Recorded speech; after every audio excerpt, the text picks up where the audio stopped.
सरपंचाची निवडणूक भाऊ, सरपंचाची निवडणूक. सरपंचाच्या निवडणुकीला म्या बी भरला अर्ज.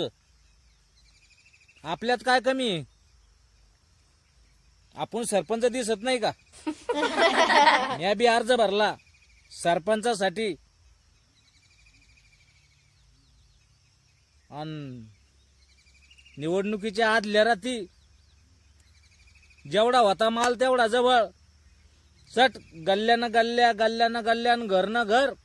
बंद द्यायला त्याला बरं पारसाद.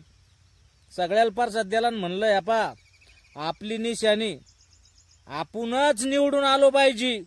मी तुमचे सगळे मरणाचे काम करीन. तुमचे अर्ध्या रात्री तुमच्या कामं पडीन.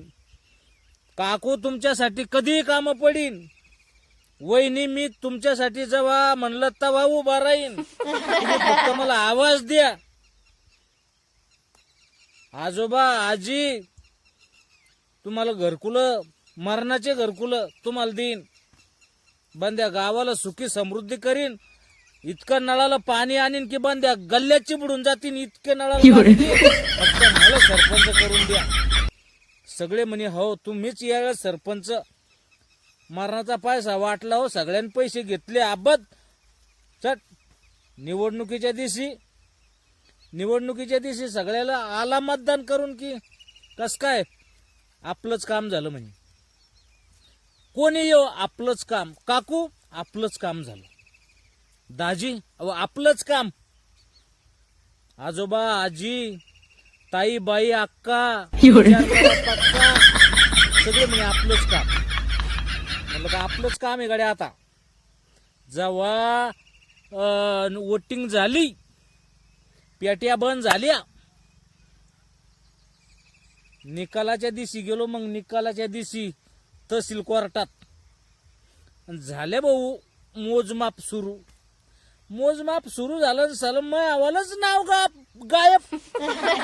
तर मला नाव कुठं आहे? ते भाऊ तुमचं नाव बटन हँग पडलं. तुमची जेवढी काही वोटिंग होती तेवढी काही सांगता येणार नाही.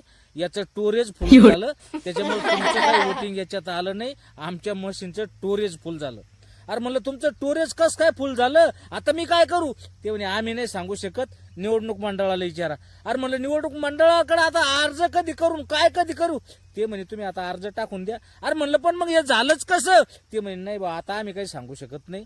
निवडणूक मंडळाचा जेव्हा येईन म्हणे तुम्हाला हे तेव्हा तुम्ही सरपंच व्हा. आणि म्हणलं आता काय करू? आता तात्पुरता गुलाल घ्या म्हणे अंगावर आणि निघा म्हणे. अरे पण म्हणलं झालंच कसं? विचार